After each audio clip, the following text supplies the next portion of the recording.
Hello and welcome to Photographic Connections, the podcast where we create connection to self, nature and others through the art of photography. My name is Kim Grant, the founder of Photographic Connections and your host for this podcast. And today I'm absolutely delighted to welcome Kamal X onto the podcast. Kamal is a documentary photographer based in New York. We speak about how the passing of his best friend led him on a journey of self-discovery, leading him to pick up his first camera and pursue his passion in documentary photography. Kamal's story is really inspiring, and it's all about following your dreams and finding your true, authentic self in the world. So without further ado, please join me in welcoming Kamal X. Hi Kamal, thank you so much for coming onto the podcast this week. I really appreciate you reaching out to me and asking to come on because I feel like you have got some really deep and interesting stories to share that I feel will be very inspiring to many of the listeners. So before we delve into a lot of the things that you're hoping to speak about today, I wondered if you could go way back to the beginning of your journey and share with the listeners what got you into photography in the first place. Okay, first of all, thank you for having me. This is a part of my dream, believe it or not. And you're an amazing podcaster, amazing person, and creative, and I love connecting with creatives. So thank you for that. And so going into the question of what got me started in photography, I think it started a long time ago, but I didn't realize it. Like, I remember, even a few years ago, a friend of mine sent me a school newspaper, actually. And I was in the school newspaper, doing a part in that. And if you would have known me in high school, that was the furthest thing of who I was. So it was I forgot I was in a school newspaper. So there was something there in me in terms of reporting, in terms of documenting things of that nature. And I remember even when I was in high school, in college, I was the guy that always would have a disposable camera. I would take pictures. I would create photo albums. My coffee table was always littered with photos of my friends underneath the glass to it would be a collage. So, and then I was in movies was my thing. You know, I watched so many movies. So at this point, I never took the whole I'm going to get a real camera, I'm going to become a photographer. But there was this kind of I was teaching myself without realizing, or at least the passion was always there, is a better way of putting that. And then once I was traveling the world, I dropped everything in what year is that? When I was 27 years old. Unfortunately, I lost my best friend to colon cancer. And at that time, I dropped everything, and it was such a shock. It wasn't something we were prepared for, and I quit what I was doing, my job, and I had my savings, and I just said, I'm going to travel the world. This is something that my friend really enjoyed about me. He thought I was a very freedom person. And at that point, I wasn't even backpacking. I didn't really travel the world, outside of America much, but just going to Miami, going to LA, to him, that was oh my God. So I decided to go backpacking for the first time and try it out. And one trip that was 40 days in Southeast Asia ended up becoming 5 years around the country, around the world. And in the midst of that, I picked up a camera.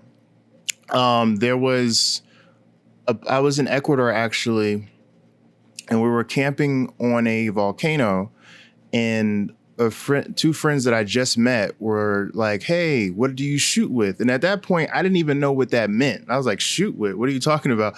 And I was like, oh, they explained. I said, I got a iPhone 4S. And they had real DSLRs. I think they had a Canon 6D. And I remember she was explaining full frame to me. And while we were on the volcano, she showed me her pictures versus mine. And I immediately said, okay, I need to get a real camera. That's a whole different level than what I'm doing with my iPhone. So that kind of started the relationship between me and my camera. And the beautiful thing that I appreciate about my relationship with the camera is I kind of grew with it as I was growing and dealing with the grief, dealing with the anger, redefining who I am, and finding peace And the camera was kind of my way of like navigating that. So, that it was like a long time coming. Like it was just going to happen regardless, but it happened at a time that I really needed an outlet. And it's been served me in so many ways to this day. And it's just very close to my heart. And it's a constant expression of me and my friend that isn't here anymore. Like I use my camera as an example, like a representation of, who we are, who we were, and as a way to like reach people in a way that kind of like gives me peace because it's rooted in my inspiration from him. If that makes any sense. Everything I do photographically is rooted in that friendship. Yeah. Wow. You've fairly been on a journey, and I'm often finding now that, people's life journeys really play into their creative work. And it says on your website, that you found photography when you were confused and voiceless. And it really is like photography gave you a voice, and then mixing that with your travel and your experiences, it gave you a way to process, the loss of your friend and everything you were feeling around that. But also, I guess, discover yourself in that process. And do you think that's maybe part of the reason why you decided to get into documentary photography specifically? Yeah, I definitely do. I think there's a need to show let me not say the truth, but show what's really happening in a way that's not doctored, in a way that's just honest, And I think honesty is a big part of who I am. And it's something that has helped me tremendously in navigating life, because oftentimes I find things can be sugar-coated. Sometimes people want to protect you and they think they're doing you a service by not telling you the truth. But a lot of times, because they don't want you to feel the pain or to be lost or whatever it might be. But a lot of times those are growing pains that help you become a better person, that help you navigate this world and become just stronger. And so, I have this attraction to just being honest about what I'm seeing. And that also becomes a better reflection of who I really am, I feel, in this stage. There are times when I do like a photo shoot and things of that nature, and I'll like, say something directly that I want to say. But my first love is definitely documentary photography. And it's just such a neat, and it's also just such a great way to connect with people. Because you really have to like put yourself in it and be open and receptive and respectful. It's a relationship you're creating in those moments. And I love it because it just reminds me of who we are as human beings. It inspires me. It keeps me grounded in a lot of ways, and yeah, I love the human experience. Yeah, and you can really hear that there with what you're describing. It's learning about yourself and the human experience and what you've gone throughout your life, but then being able to connect with others on a much deeper level. And I really feel you need that as a documentary photographer, because it's bringing that understanding into what you're photographing. And I know that emotion plays a really big part in your imagery. So how do you go about creating images in those moments where, to get that emotion across of what you're connecting with and the story behind each image? A big help has been actually becoming a student, meaning, because when I first started, when I started just raw and rugged, self-taught, during that 5-year trip, and that became my first photography book, self-published, The Quest Supreme.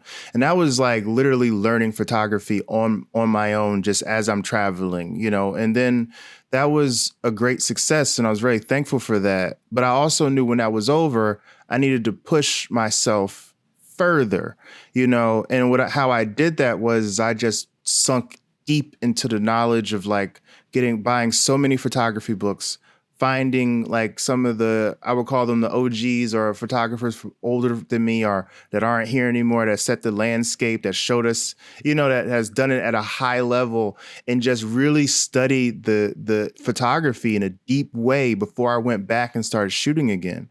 And it made a drastic improvement in terms of what I did, like after I took the time to sit back and be a student versus just a person with a camera, just doing what I wanted to do. It was like, and it felt right at the same time, because I never wanted to be that photographer that didn't know the history. I didn't want to because I didn't go to school for it or anything like that, I didn't want to seem like I was overstepping the people that have paved the way, if that makes sense. So that has been a help. And then the other part is just my journey in terms of, you know, I'm a firm believer that you can't create an image unless, especially from an emotional standpoint, unless you understand the emotion you're looking for. And a lot of times, a lot of the images that I'm creating that are of that tone, I'm witnessing something in real time that I can relate to, that I understand. And I'm also drawn to certain subjects because it means something to me. You know, one of the things I did learn from a lot of the photographers that I look up to was, you know, don't shoot something that you don't feel moved by.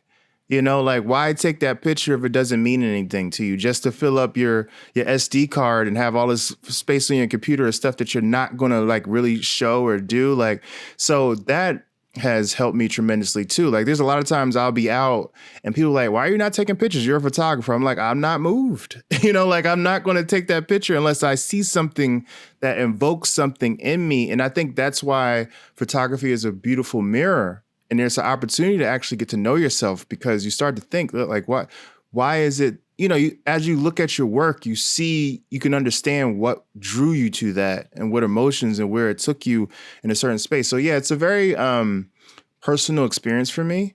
And I think that's going deep into, again, that's why I said earlier, like, me picking up a camera as I was going through such a heavy part of my life and expressing myself, healing myself through that process, I think it's really given me a certain kind of lens as I move forward that I really appreciate. And it's true to who I am. So definitely being honest with my own emotions has been a big part of, I believe, why I'm able to create that type of emotional tone in my photos. Mm-hmm. I love that analogy there of photography being like a mirror and only connecting to what you're moved by. You know, like, I mostly do nature photography, and for me it's about that emotion and that being moved by what I'm seeing and how the light's interacting with everything I come into contact with. But because of your story and how you got into photography, there's always going to be that, I think, human element for you, and it's almost like you're seeing your emotions and your experiences reflected in other people, in their mannerisms, their body language, but also their faces and how they're interacting with the world, which must be a very moving thing in itself to engage with, isn't it? Very much so. And as you're speaking, I'm feeling more emotions about this, because another part of, I think, the reason why I choose to shoot the way I shoot and the subject matter is because growing up, you know, I found it very difficult to find acceptance with who I was or who I am. Like, my voice, I always felt like it wasn't good enough. I always felt like I didn't fit into what was acceptable or what was deemed as like, oh, this is the successful route. So the things that I did have, like being an athlete or being funny, things that like were more accepted by people, I always leaned into that, but that was never who I really truly deeply was. So the deeper curiosities and having questions about, why are we doing this? Like, I don't know if this is the route for me. I don't know if I want to be a lawyer or a doctor, but it just seemed as if, because I was outside the lines, I felt very trapped in terms of having a voice that would need. No one was trying to hear what I had to say. Better way of putting it. And so, you know, I've kind of, as I got older, I just kind of like rebelled against that completely, and it was beautiful because it kind of like forced me to find my freedom. Like, I learned, like, I had to accept myself for who I truly am. I have to be unapologetic about what I feel. And the more I tried to fit into the boxes that were laid out in front of me in terms of what's acceptable, what we expect of you, the more unhappy I was. And the more I went towards myself, the more I took chances on and risks and just trust my spirit and let it, and going into the unknown, the happier I became, the more successful I became, the greater relationships I started to build.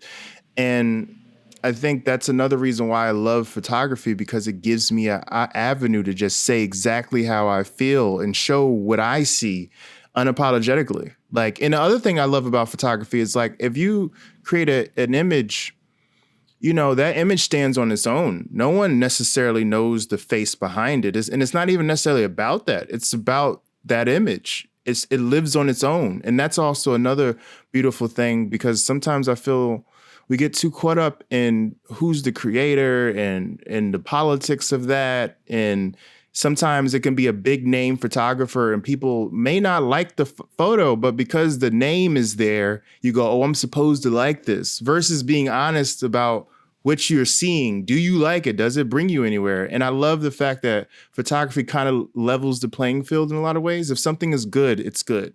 You know, if it makes someone feel something, it makes someone feel something in that moment. And I love that, because I never fit into the crowd of, you know, like the roadmap of success. That never really made sense to me. So I love the fact that it's about hard work and creating something that's moving.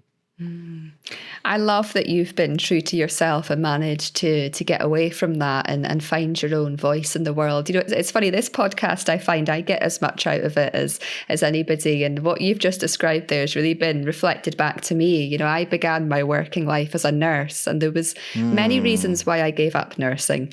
I did it professionally for 3 years after I qualified. But hearing you speaking there, it's like it never quite aligned with me. There was some principles that did, but it's like I just felt like I wasn't able to be myself. And it was almost like I began at the time, I guess what I felt was rebelling against this normal societal job and what success is and what a good job and a pension and all that kind of stuff is. And paved this way of kind of discovering myself. But it's interesting because a lot of people struggle to do that. And for many reasons, of course, taking this journey of self-discovery and really being true to ourselves, it takes a lot, and it often takes a big life-changing moment, like for you and the passing of your best friend, to bring this into us. And I just found what you were describing there very inspiring, and it was reflecting a lot back to me, and I think maybe a lot of the listeners as well, about maybe those that have taken some risks in life, what we perceive as risks, but really we're just being so true to ourselves. And you're a very good, inspiring story of what that can do. Oh, thank you so much. I that means the world to me, because again, you know, if you could have told me years ago, like when I was like in my early 20s, that, you know, I would have 2 books, I would be this photographer, I would have traveled, I'll be talking with you right now internationally. Like I would be like, no way, what are you talking about? So it's a process for sure.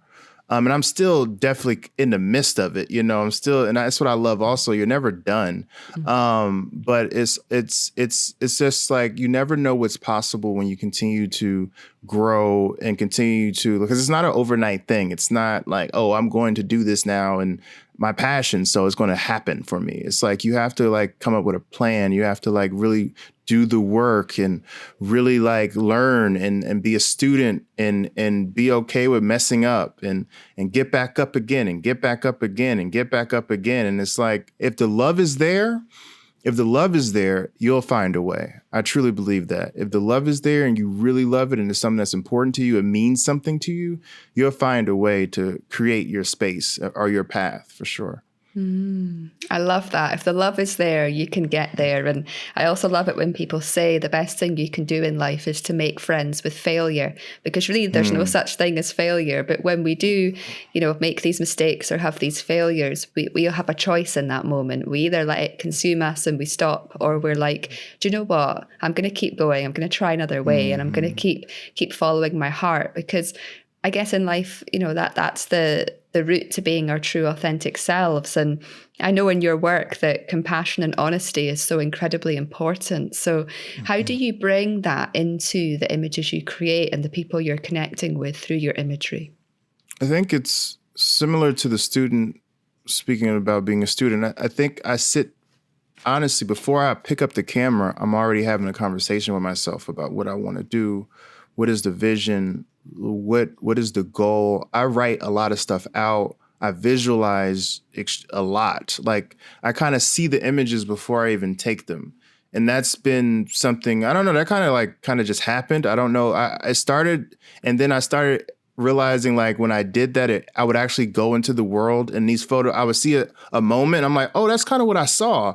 And it was like, okay, let me keep doing that. So I've learned to become deeper in visualization, still be open, of course. But like I find the more intentional I am before I even pick up the camera, for me personally, the more success I have when I'm out there, because I have a direction. I have some sort of roadmap, because when you go outside, anything, it's so much going on. It's so many avenues of photography that you could take in terms of what you're trying to do. You don't even need to focus on people. You can just focus on, and then living in New York on top of that, it's like information overload, So I think visualizing is a big part. Like the next project that I'm already working on, this has been with me for a couple of years. Like I've been slowly building it up, and I haven't even started. I started shooting for it about maybe 8 months ago, but it's been about a couple of years. I was already developing the idea and like thinking about what it might look like. And now I'm in this phase where like, okay, the reality is happening. I'm doing it. And there's always nuance to that. It's never exactly how you see it, but it's the fact, it just helps me personally. Like seeing before I go out there and knowing what I'm looking for and what is my reason for being here. And then once you're out there, go full throttle, don't be afraid. Don't let the fear, even when you do feel the fear, because you will feel it, you will feel uncomfortable, you will feel like, oh, I don't know if I can, be respectful, but ask questions. Say, is this okay? May I take your photo? They might say no, and just know, like, at least you did it the way you're comfortable with, and you showed that person respect. I've gotten so much respect for, even when people say no, if I ask for their photo, they say, I appreciate you asking, like, and learning how to connect with people and find comfort. And, so there's a lot of like groundwork that's I like keep in my mind, in my routine, that allows me to like work more efficiently, I would say, when I'm in the field. Mm-hmm. Yeah, it's beautiful to have that honesty and that connection with those that you're going on to photograph, and to ask permission in many respects, and to because it's like you're not just, I know a lot of people that do sort of street and documentary photography sometimes just they take photos regardless, but to actually make that more of a connection with a person, because it's like then you hear their voice and you get a slight energetic exchange with them, and it builds that up. And I love you spoke there about feeling that fear but overriding it. Last year I read a book called Feel the Fear but Do It Anyway, and it was actually part of reading that allowed me to set up things like Photographic Connections, because you kind of worry about this judgment and what's going to happen, but it's almost like something inside of you is calling you to do it. So it's like you feel that fear and you do it anyway. You put yourself out there, you find different ways, and often if it's something that's come internally, it leads to great things. And you'd mentioned there living in New York. So, of course, New York is one of the most populated and diverse cities in the world. So how does that really help and I guess play into what you do with your work? I think it helps from what's the word I'm looking for? Like, so many people are doing so many things, like in terms of like entrepreneurship, making things happen, like making dreams into reality. Everywhere you look, like creative people are doing pop-ups and clothing brands, and you're walking down the street, you might see one of your favorite artists just walking by casually, so I think there's an energy that like is very uplifting for me. Like it's the only place that I've lived that makes sense to me. Like I've lived in a lot of places and maybe because I'm originally from New Jersey, that's another reason. Like it's probably that, but like when everything that people might get annoyed with New York, like the people, all the stuff happen. Like to me, it's like, okay, I'm calm now. I go other places and I feel like, I don't like, this is cool. I like it, but it doesn't feel like home. So I think living in New York and just seeing so many people that are being so independent and making a way, even like learning the doggone train system, and like the struggle of getting from A to B is like, for a lot of people, that's a growing experience in itself. We're very independent people, and we're out here just making it happen. And I think that's energy is infectious to me. Like it just keeps me on the go. And when you leave out in New York or just go out, you never know what you're going to see, who you're going to meet, where you're going to end up. And it's always a surprise. There's always like, whoa, I didn't know this was here. Go into some abandoned looking building and it might be the most beautiful restaurant or lounge you've ever been to with a rooftop overlooking the whole city. And you're just like, hey, I just came out for donuts today. So that's a part of the charm of New York that I also like. I love to feel like I'm in a maze, so to speak, like there's surprises and it keeps me guessing. And I think that helps me with my artistry from a perspective of like, seeing so much diversity. It gives you a capsule of little pieces of life that you may never experience. So once you see something you like, or you're curious about, it gives you an opportunity to really expand. And there's a whole another world that you may not know that's in New York. It's there, but it gives you a permission or a door to open. And I love that about New York too. And it's like endless doors, honestly. Wow. It's lovely that you've been able to live somewhere that offers you that and that feels like home and that you've got all these opportunities. It's really interesting because I love where I live in Scotland. I find it very inspiring and very grounding, but it's not the best and most inspiring place for progressing in life. And I realised that I've just got back from the Vancouver area of Canada, the first ever proper trip I've ever done in my life. Oh, it's beautiful over there. Yeah, it's incredible. Yeah. But what I realised was like the energy in and around Vancouver, for most of it anyway. Of course, every city has got its sections that aren't like this. But I felt there was the energy over there was much more prosperous in many ways. I felt like there was more opportunity, more people, a bit like what you said there about New York, people starting things and much more of a positive mindset, which I've kind of come home now with all this new energy and ideas and seeing the opportunities in life. And you definitely seem to have that with New York. And yeah, New York, somewhere that even though I don't like busyness, for some reason, there's something about New York that I've always felt drawn to. And I really hope that one day that I'll make it over there, because I just think there's something special about the city, isn't there? Oh, definitely. You should make it happen. And again, it doesn't need to be the best place that you've ever experienced, but I think it's definitely something to experience. Vancouver is beautiful though. It's definitely an amazing place. I have a lot of friends from over there. I spent a lot of time. One of my first photo shoots actually was in Vancouver, believe it or not. Like I had a camera with me, and I was with a friend that I met in Thailand that lived in Vancouver. So I was just stopping by. And she's like, let's do a photo shoot. And I was like, and she was a model. So I'm like, okay, I don't know. Like, she's like, no, it's okay, guy. And like, I just went for it and it was amazing. Like, it was dope. Like we were just walking around and we were just like finding scenes and, so Vancouver is close to my heart. Like I always remember that first photo shoot when I was so nervous, and I have those images printed out actually, because they're a reminder of that day. So yeah, energy is infectious, and being in a space, even if it's just for a trip, because like I've lived in places that were not like New York, and I did like them. Again, it didn't make sense to me per se, but sometimes having the silence, having like the simplicity, sometimes that serves a purpose too. And it, and it allows you to focus more. So I think a balance of both, depending on where you're at and what you're trying to do, is important. Yeah, definitely. And you can definitely see that travel and going to different places has played such a big part in you developing new ideas and progressing forwards and discovering yourself.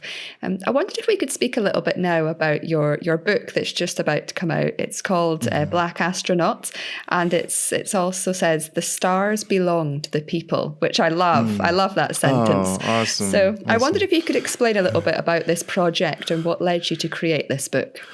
So in 2020, when, the pandemic presented itself, when, unfortunate George Floyd was murdered, and also Ahmaud Arbery was murdered also, I had a decision to make.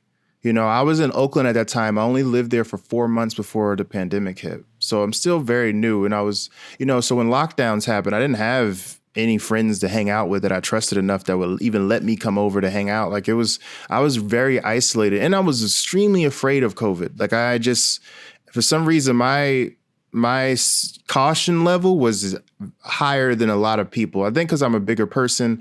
I'm 6'5", and I just, when they were saying the things that are the risk factors of what group of people would need to worry about this in terms of weight and things of that nature, I was just really freaked out about it. But when when we saw the video with George Floyd, I remember like that moment was just I can't even put that into words what that did to me. And I knew immediately that I needed to do something. I knew immediately my life was secondary to making sure that I go outside and document what was going on in terms of the protests, and making sure that I created an avenue for the voiceless.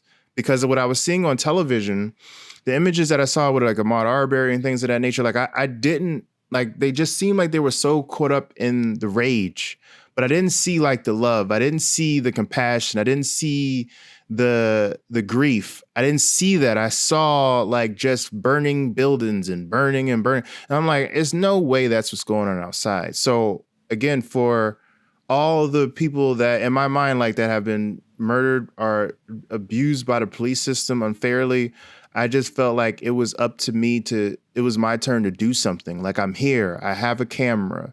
And to be honest with you, before any of this happened, I used to look like, when I was learning, like looking at all those photography books from civil rights movement, women's rights movement, I was like, dang, I don't know if I'm ever going to get an opportunity to take these kind of photos, because it seemed like I'm happy that we're in a better space. But as a photographer back then, like the Million Man March, there were so many things happening. Like, wow, I don't know if America's ever going to produce moments like that again. And that's fine. But I was kind of envious in a way as a creative. Like, I want to say something important like that. So when this happened, to me, it was like, okay, you said you wanted an opportunity to get a civil rights movement and all that of that nature. So I answered the call. And in a lot of ways, because of my fear of the air, literally COVID, and we didn't have a lot of information about like the transmission and all that, you know, I came out with like a mask, I had the glasses, I had gloves on. I was extremely like, and I knew I had to get in it. Like, I knew I couldn't be a person with a long lens, zoom lens, far back. I needed to go all the way because I knew this work deserved that because of what I just saw on the television. And in a lot of ways, I felt like I was an astronaut. I used the astronaut analogy because when you look at an astronaut, like, you know, they have all the protective gear, and they're also going into harsh environments where they need that protection gear just to survive. And they're going into new worlds too. And when I left my apartment, I literally felt like I wasn't in America anymore. I felt like what I was seeing did not make sense to me. It was nothing like what it was before 2020. I'm seeing people fighting, and I'm seeing gas bombs and people, just crazy, dangerous situations that I was in that was extremely scary. But I knew I needed to stay strong. I knew I needed to just believe that I'm going to be okay. And I need to risk it all, because you can't halfway do this. Like, if you're going to do it, you need to go all the way. So that's where kind of like I got into the idea of like Black Astronaut in terms of what it felt like as I was seeing a world that didn't make sense to me anymore. And one of my hopes with the book, and the reason why I chose The Stars Belong to the People, is because I also wanted it to be an inspirational story. Because I think all of us have decisions to make, or all of us have callings on our lives in terms of things that we need to go towards that are in environments that are uncomfortable. People may judge you. You might not feel like you deserve certain things. It might just be a challenging landscape in general just to find your way. And I was thinking, if I can use this astronaut thing as a symbol, maybe people can use this as an inspiration in their plight and their walk in life, and realize that they're not alone, that we all deal with struggles. And if you just stick to it and stay strong and believe in yourself, there's a lot that you can discover that the world will look back on like, yo, your work was, you know, it meant something. Because I just know the struggles of everyday people. We all deal with harsh environments, judgment, fear, confusion about what to do next. Like, we don't have it figured out. So I wanted to create something that I thought would also be an inspiration on top of a depiction of what I saw outside. I'm so glad you answered that calling and went out and, did what you did and created this book, because there's, photography can say 1,000 words. An image on its own without any words can, it can really speak volumes. And especially through everything that's happened in the recent years, for you to be there in the midst of it all, and for all the studying you'd done up to that moment of looking at, documentary photographers and people who had come before you in many of these things. It's all, it's like it was leading you up and preparing you for this moment. And then to be able to get in there and really experience it and meet the people and connect with them. It's just such a really engaging, worthwhile, positive thing to do. And as you say, to kind of almost make something positive and inspirational out of a very difficult situation. And, the last few years with everything you've just mentioned has brought out both the best and the worst in people. And being able to be amongst that and both experience it, but also feel it for yourself, it must have been a very deep part of your journey as well, within your own understanding of life and your own personal journey. Yeah, definitely. It was that's why Black Astronaut, I've never put that much of myself into anything ever. Like it required every part of me, even beyond after the photos were taken, and just being honest about my story and sharing things in the writing that is very personal that I shared in the book, that it's like, I just knew, it deserved that level of care.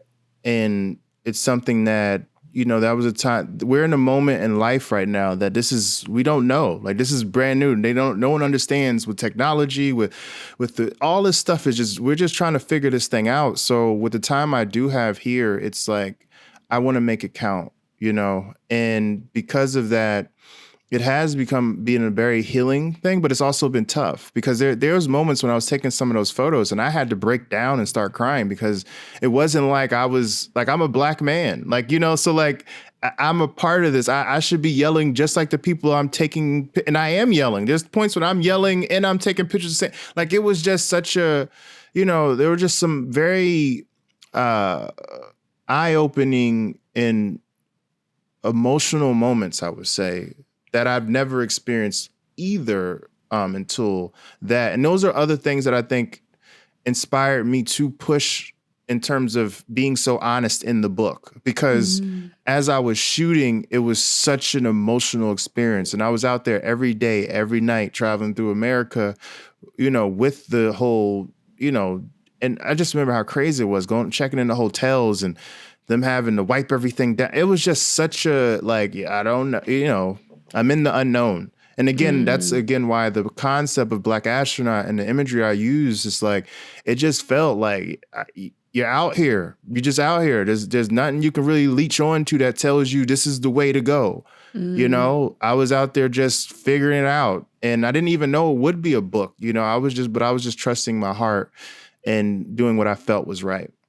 Wow. I love this deep inner direction that you have. It's like, no matter anything that's going on in the outside world, it's like you just feel this real calling to go out there and be amongst it. And I guess tell the true story, because that's one thing that's really come to me in recent years, is when we look at the big media companies and things, they put a spin almost on things, and we only get a very small amount of a story. And it's not until we actually connect with the people who are going through whatever's happening that we find the real stories, and not the, everything that's put on TV and the radio for us to listen to. It's we want to learn the real stories of the people, and you go out there and do that, which is, it's such a beautiful but almost harrowing thing to do as well. It's amazing. Oh, thank you so much. Trust me, I really appreciate all your words of affirmation. It means the world to me, honestly. Because again, like, when you're, for anyone out there that understands like the plight of doing anything on your own, not necessarily on your own, but in the unknown, you're going into the unknown. You're trying to make something out of nothing. It's you never know what's going to happen. So to and I think that's the pressure that happens in why a lot of times you don't get the truth, because there's a push to kind of like, well, just do it like this and people will get it and you'll be fine. Like make that commercial thing that works, and it doesn't necessarily have anything to do with you as a person, like, and it's okay to do commercial stuff. I'm not saying anything about that. I'm just saying there's a lot of people that may feel a need to do more, but they're afraid that the work might not be translated or accepted. And I think that's a travesty, because I know for a fact that we're all very individualistic. We all have our own vision. We all have our own thoughts. And in my own way, I'm fighting for that, to let people know, like, no, I want to know how you feel, even if it's different from mine. Like, we need to hear your voice. Like, your voice truly matters. And I find that the people that have the most important things to say often don't know just how important it really is. Like, like it's like this doubt of like, oh, no, it's, and it's like, no, you have something in you that's special. Like, don't let, because no one's talking about it or it's not accepted or you don't know the route to figure this out, don't let that stop you. If it's in your heart, like, find a way, like, and a lot of the people that I follow, they did the same thing. They found a way. So it helped just keep me on the, just believing in myself. I know that this manifesting your dreams into reality is so incredibly important for you, and finding that drive to pursue the inner calling that we have, which so many of us ignore in life. It's, as you've mentioned, this battling through the beliefs and working through things and really being true to ourselves. It takes a lot of courage. And I guess one thing I'd love to end on is this note, of anybody that's listening. What maybe advice or suggestions or guidance would you give anybody that has this inner calling within them that they really want to follow, but there's something within them that's holding them back? I guess your story as a whole is will hopefully give them some inspiration. But I wondered if you had anything else to share before we sign off. I would say find your reason, meaning, when you have a reason, meaning like an inspiration or something deep to you, like what we talked about earlier. One of my reasons is me and my relationship with my best friend that transitioned. That's one of my reasons. Another reason is my mom, and seeing how much she put into me in terms of always being a person that's like, ask questions. And she would never tell me what to think. She would say, well, what do you think? Be curious, and seeing the love and effort she put into me to make sure that I had the most I can, with not a great situation, gave me the world as much as she could, and making her proud. And then there's the part of me where, growing up, not fitting in, not knowing what I would be, not seeing an avenue or a route that made sense to me, and then just saying, F it, I'm going to push through anyway, because I know what it feels like to be in that world that I don't fit into. So I refuse to allow myself to dumb myself down or to settle in terms of my purpose, my light, my talent. And it's just like, you never know what's possible. So finding whatever your reason is, I think it gives you the fuel you need to face the obstacles that are going to come. That feeling of like, I have it in me, but I don't know if you might not understand your reason yet, because if you figure it out and find something that you're really passionate about, something that motivates you, if it's like, becoming, I don't know, like saying something about where you're from because this place changed your life, or it's just so many reasons. I can just speak about myself. I can't speak for someone else. But like, everyone has their reason, I believe. And the deeper you figure out that reason, the more time you spend in silence and allow yourself to write things out, come up with visions. If it's a vision board, if it's reading books, watching movies, things that will help you dive deeper into yourself and your calling. Like, I think that's the part. Like, because a lot of times I think we just run out there. And we don't sit back and be a student first and come up with a game plan, visualize, understand. And once you make those promises to yourself, I'm telling you, when you promise something to yourself, I think it does something to your outlook. Because when you're in that moment and you're like, oh, I'm scared, you're like, no, I promise I would do this. I said that I was not going to go another year without trying to make these dreams a reality. I said that I was not going to quiet my voice. I wasn't going to let someone tell me what to be or what to think anymore. Like, make those agreements with yourself. So when the challenges come, you already in your mind know, like, oh, this is just a part of what I already prepared for. Like, this is easy. And you build your momentum and your toughness to a degree. Like, it's like, there's so many things. Like, now if I get judgment, it doesn't even really, it's like, I actually prefer people to judge me at this point, because it kind of lets me know that I'm on to something. Like, when people don't get it, I'm like, oh, okay, this is good. That means it's not a part of their paradigm. I'm thinking of something that they're not comfortable with. And that means I'm on to something, because I want to do things that are unique and different. And if I say something that everyone loves all the way, I'm like, maybe that ain't it. Because I've learned from experience that it's normally the things that people look at you a little sideways about is when you're really getting into who you truly are, and you're going to make something that they're going to be like, wait, how did you do that? And it's like, oh, I just trust myself. I believed in my vision. I believed in my reason, and I kept making it happen. And it isn't a popularity contest. It's about who I am. It's about what I want to do and what I want to create. Not, do you like it? Do you accept it? Are my friends going to be cool with me now? Do they champion me? But then a lot of times that can make you not go as hard as you need to go, or go into the worlds that you need to go to really make this thing happen. Sometimes your friend group isn't the destination, and we get too caught up in them accepting us, where the work that we're creating is about everybody else. We're talking, you're in Scotland. Like, if I would have been worried about my friends in Jersey, New York, this wouldn't be happening. So it's just a mindset, I believe, is really important and key. Yeah. Wow, there's so much power in what you've just said then, from going back almost through your story again and the things that have led you up to being who you are today. I say quite often, we all have a story. It doesn't matter how maybe minute you feel your life is, or how little you feel you've done with your life. You've been through some hardships, you've been through grief, you've also been through moments of great epiphanies. No matter how big or small you feel they are, there will be other people in the world that have been through exactly the same thing as you and experienced very similar emotions. And it's about, like, I think, we go through things in life to wake us up. And I think the whole process of life is about coming back to ourselves, kind of this sense of love that you mentioned earlier. It's going back to a place of love and being able to love and fully accept ourselves for who we truly are. And only when we do that can we love and accept others for who they truly are, and go down this path almost of being of service to the world, which is beautiful. And your story is really testament of that as well. And it's just showing often the moments you perceive to be your weakest and your hardest, when you look back on them, they are who made you are who you are today. And I'm really getting that with your story. Oh, thank you so much. You're such a wonderful communicator. You're like one of the best communicators I think I've ever.